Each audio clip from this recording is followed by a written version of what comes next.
does, it creates a ring of fire because the moon is smaller than the sun. So it doesn't go dark, but as one is watching this complete annular eclipse, one sees the sun with a black circle in the center of it, so it looks like the black circle has a ring of fire around it. So it's the sun, the moon, the earth, and on the other side of the earth was the Pleiades.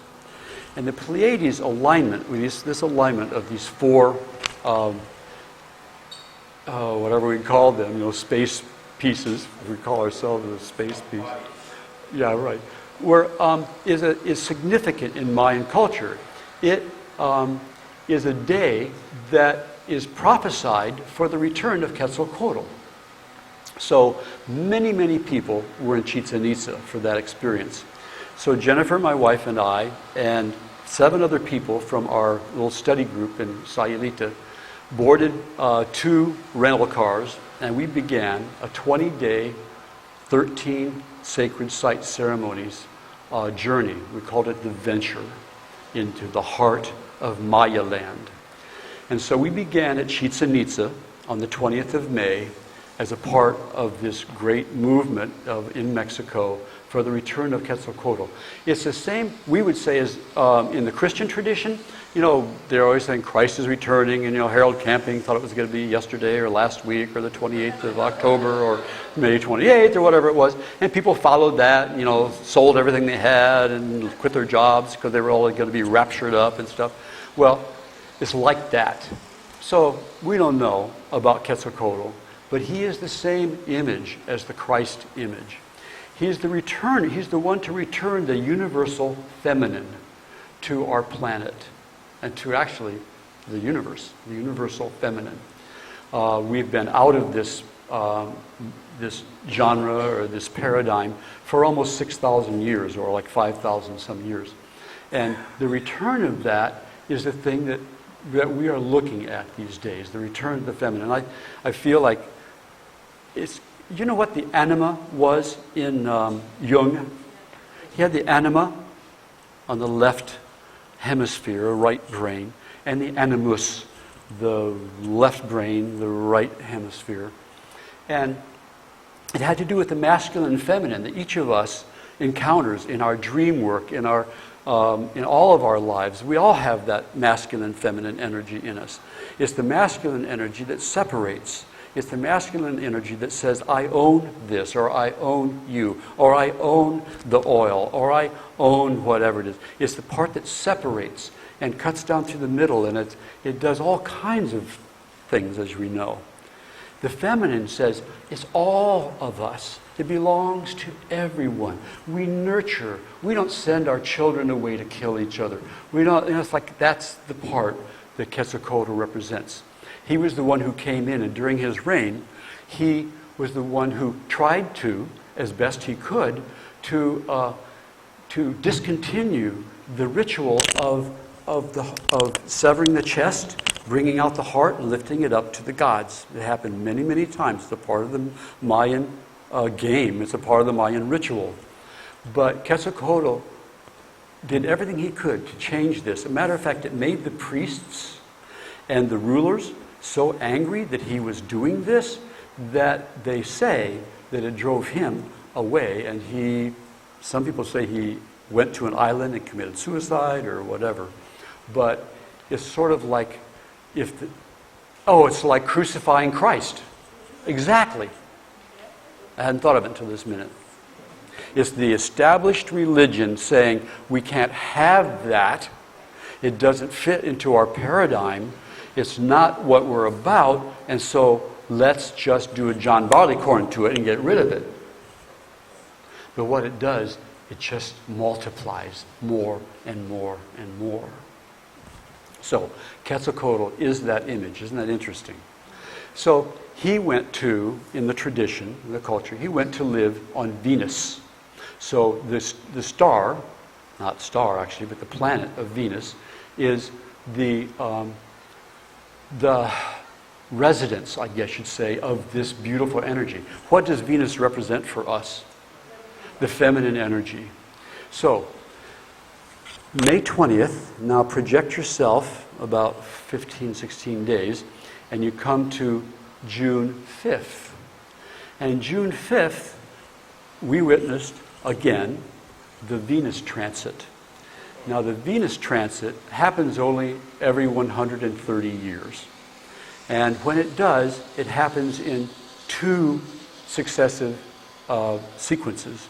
It happens 8 years apart. So back in 2004, a group of us from Pebble Hill and friends from my community, my old circle of like insane people, we all went to the New Jersey shore to watch the sun rise and watch the last 3 hours of Venus transiting the sun. It happened to be Paul, who was my partner in creating this particular calendar you're going to get later. It was his birthday, June 8th, that day. I thought that was pretty interesting. So we went and we watched it through one of those scopes that you look down, big telescopes here, and you're looking at it because you didn't want to get your eyes burned. We actually took those kind of masks that people who do, what? Welding. Yeah, welding masks we took so we could look at it in case we did. Thanks. And, but we didn't have to. Somebody was there on the dock already with his great telescope set up, and we just watched this black dot move the last 3 hours. It's a 7-hour transit that Venus does. Venus is between us and the sun, as is Mercury. Mercury is pretty much on our same plane. Venus, unlike all the other of the 7 planets, excluding us, including us, 8 planets, including us, are pretty much on a plane that runs maybe 3 or 4 degrees horizontal. Galaxies are not things, or at least our solar system and galaxies, are not things like a cell with a nucleus and everything's moving around everything, but they're very ordered and they have a horizon. And what we're looking at right now is the event horizon, because we are crossing this horizon very soon, and probably in the midst of it right now, of our galaxy. Well, our solar system also has that. Of course, it's tilted as it moves through the galaxy with its wobble. So as we wobble our planet through our solar system, we're all within a few degrees of the plane. Venus is, I think, 27 degrees out. And all of our planets, except for Uranus, spins like this rather than like this. All of the planets, except for Uranus and Venus, spin in what appears to be, as you're looking down in it, in a clockwise direction. That's why our sun rises and sets that way. All the planets, they're all at different speeds. Some of them have, 482 years is a day. Sort of like, it's really crazy. But ours, of course, the spin makes 365 and a quarter days and to repeat itself. But Venus spins the opposite direction of all the planets. So there's a lot of curiosity about how this planet came into our solar system or is a part of our solar system and spins in an opposite direction of all the rest of the planets that are here. So it's a unique part of our observational life. And so when it happens to be in orbit so that we catch it between us and the sun, it only happens every 130 years because of the fact that its ecliptic circle is like tipped so much. And then when it comes back around, we catch it again 8 years later, a few days earlier. So this year, it was June 5th. So our little trip through the Maya heartland for 20 days ended up back at Chichen Itza on the 5th of June for the Venus transit. So the Venus transit, if you know much about astronomy, when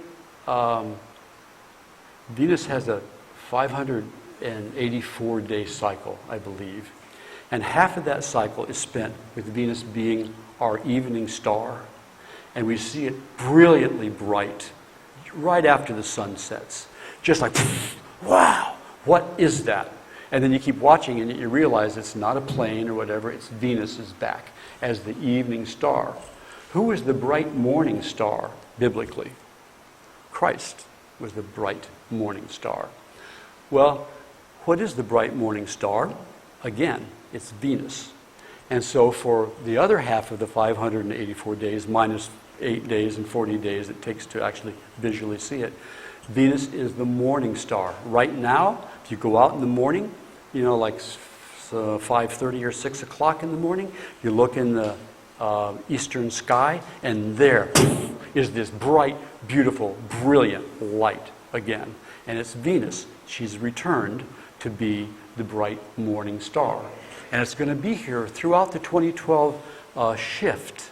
So I think it's really significant that this astronomical event, this solar event, is occurring at this particular time, along with all of this other information that has come to us through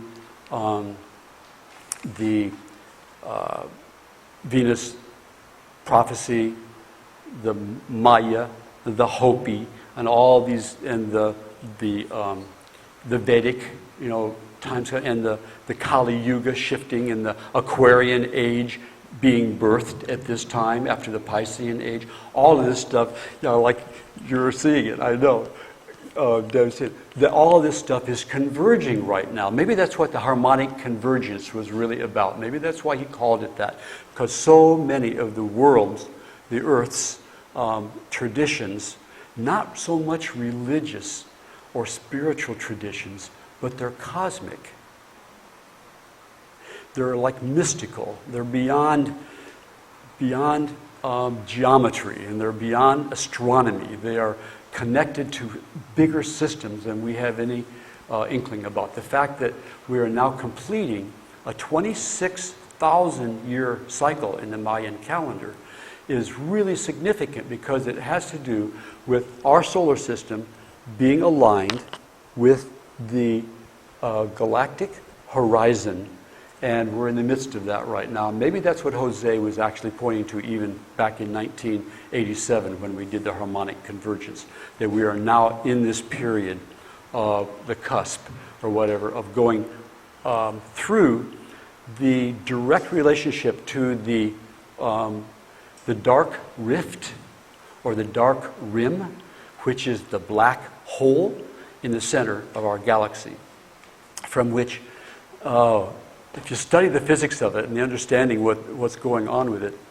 there's an amazing exchange of electromagnetic energies and creation of star systems, and others get sucked into it, and others kind of come out of it, and it's just like that's what's happening in the center of a galaxy. I mean, it's probably on here somewhere in one of these pictures, of the quasars and all the things that, go on, and we're all able to watch all this stuff, through the Hubble telescope and things.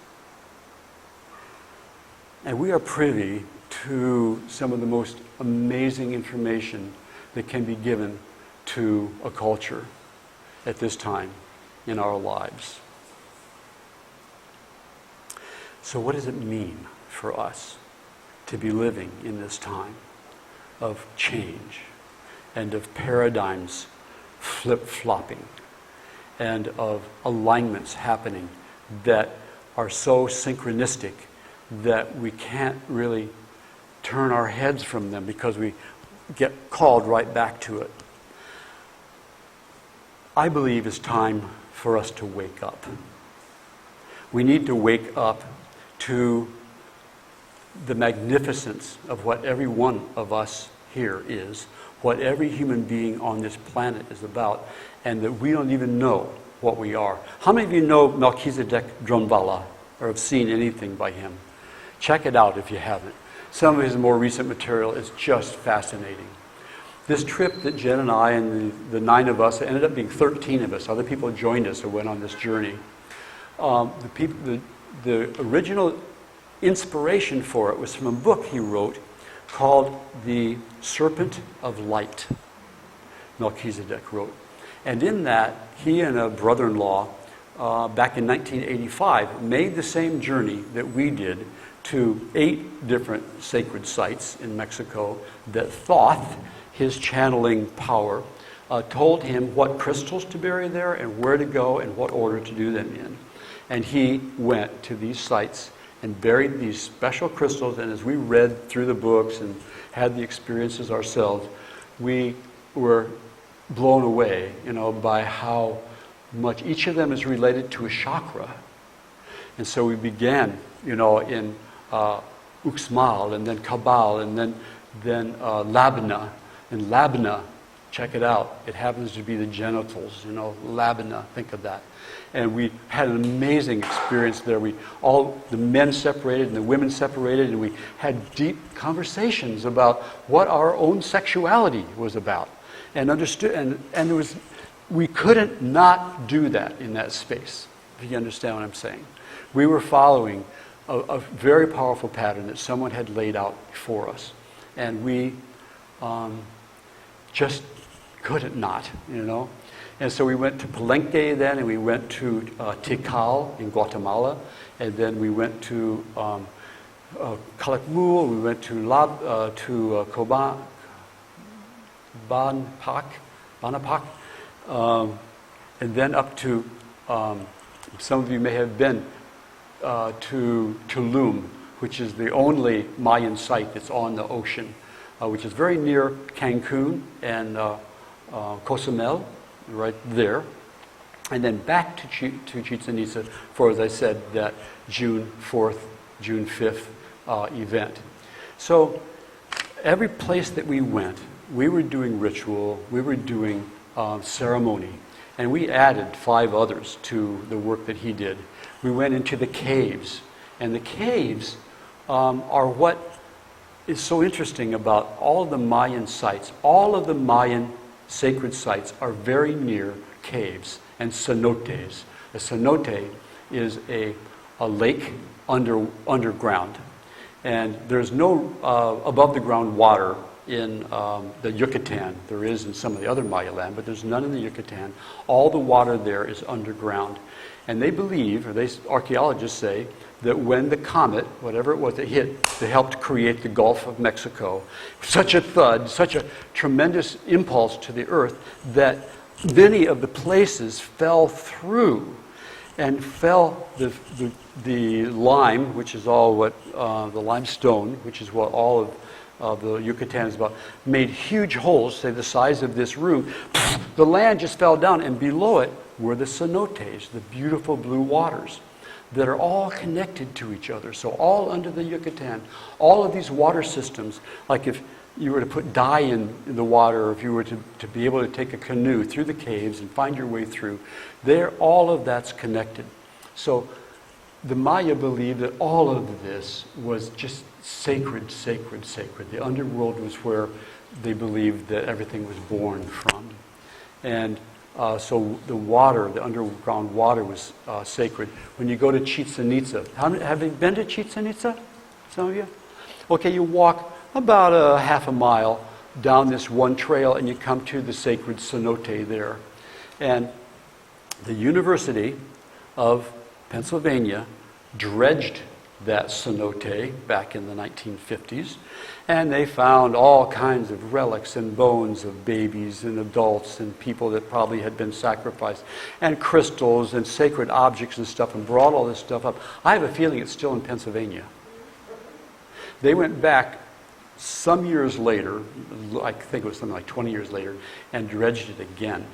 Now, if it were a sacred lake, a sacred cenote, a sacred burial ground, a sacred ceremonial space, today we probably wouldn't allow that to happen. But back in the 50s, it was all in the name of science and archaeological study, so it happened. But the Maya people all recall all of this great imposition that happened on behalf of archaeological inquiry and curiosity. But now it's different. And part of it has to do with the government. And the government is doing everything possible to keep this kind of stuff from happening, because they want these sites to be ancient ruins as tourist destinations. So to go to Chichen Itza now, it costs $17.50 to get in. If you want a camera in there, you pay another 50 pesos, $5. And you can do that, but you're not supposed to record sound in there. You're not supposed to light incense in there. You're not supposed to blow a flute in there. You're not supposed to have a drum in there. You're not supposed to pray in there or light a candle. That's all we were about. We were going in to do ceremony in all of these sites. So at Uxmal, we actually got escorted out. And they took Rafiq. We were doing a documentary, a film that should be out in September, October, of our whole journey. They took Rafiq's camera and his sound system, and they took it down and they sat and watched what he recorded. And he was only recording us. He wasn't recording anything else. And they did let him have his camera back and his speaker back, and they escorted us out. And we were told, this is not a place to do what you're doing. The government doesn't want the Maya people to go and be a part of what their sacred sites are about. When we got to Guatemala, in Tikal, totally different. Between the Jaguar Temple and the Temple of the Inscription thing, they have a complete ceremonial circle there. And when we were there, we observed two different Mayan.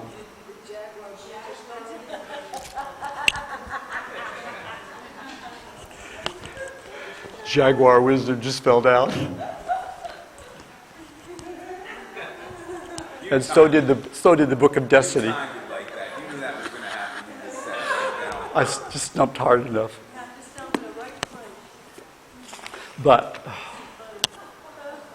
that's so interesting. It was different in Guatemala. Guatemala is still respecting these sites. As a matter of fact, they're not even allowing. There's a place that we went on the river that separates Mexico from Guatemala.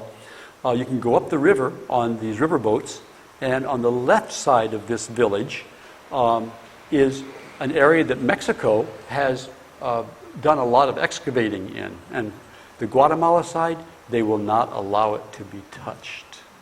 And it's called the Temple of the Jaguar, is what it's called.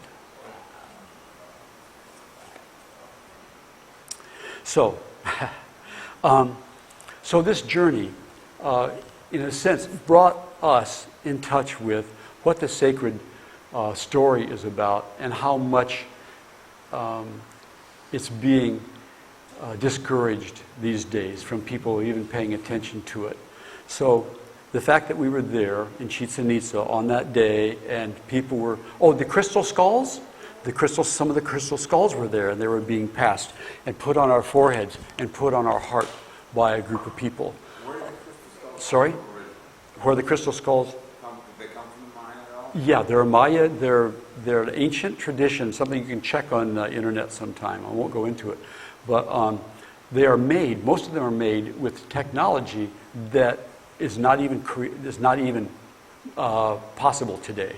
One of the crystal skulls actually is one crystal ball that has a jaw, activated jaw, that modern technology doesn't understand, how it could be done.